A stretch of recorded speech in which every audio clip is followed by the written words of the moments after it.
سیاست کس جانب جا رہی ہے یہ تو کوئی کچھ نہیں کہہ سکتا، لیکن عمران خان، نواز شریف اور زرداری کس جانب جا رہے ہیں یہ سب کو دکھائی دے رہا ہے۔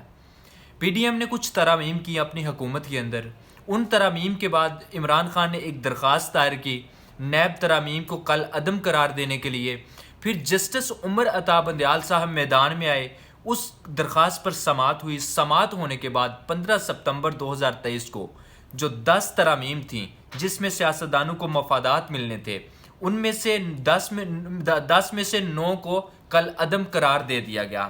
جب کل عدم قرار دے دیا جاتا ہے تو اس کے بعد جو قوانین تھے وہ لاگو نہیں ہوتے، لیکن اس کے بعد کیا ہوا؟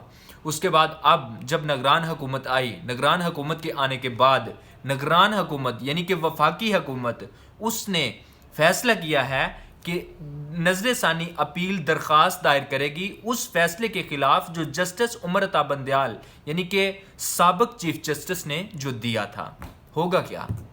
ہوگا وہی کہ یہ سیاستدان جو کرپشن پہلے بھی کر رہے تھے، آج بھی کر رہے ہیں اور آئندہ بھی کریں گے، ان کو پروٹیکٹ کیا جائے گا۔ ان کی پروٹیکشن کے لیے وہ قوانین لاگو کیے جائیں گے جو وہ چاہتے ہیں ان کی مرضی اور منشا کے مطابق۔ جیسے کہ جو 10 میں سے 9 ترامیم تھیں جو کل عدم قرار دی گئیں، اس میں کیا تھا؟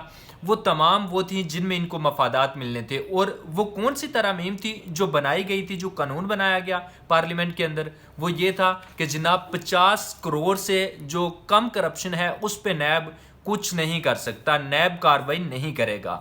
پھر جو احتساب عدالتوں کے ججز کا اختیار تھا وہ جناب صدر سے لے کر چھین لیا گیا اور دے دیا گیا وزیر اعظم کو۔ پھر اس کے بعد تمام جو وہ کام کیے جو نواز شریف، زرداری اور سیاسی پارٹیوں کو فائدہ مل سکتا تھا۔ اب دیکھیں کہ ملک کے اندر چل کیا رہا ہے۔ کرپشن کے لیے ایک لیڈر آتا ہے، نعرہ لگاتا ہے ہم احتساب کریں گے، لیکن احتساب کرنے کی بجائے پھر خود ہی ایسے قوانین بنائے جاتے ہیں جن میں اگلا آ کے کرپشن کرتا ہے، نہ کہ کرپشن کا راستہ روکتا ہے۔ دیکھیں آگے کیا ہوگا، کیا ایسے ہی ملک چلتا رہے گا؟ اور ان تمام کے اندر ہم نے دیکھنا یہ ہے کہ کیا نیب ترامیم کل عدم قرار دینے کے بعد فیصلے کو دوبارہ بحال کیا جا سکتا ہے؟ نیب ترامیم ہونی چاہیے تھی یا نہیں ہونی چاہیے تھی؟ کیا ان کی ضرورت تھی؟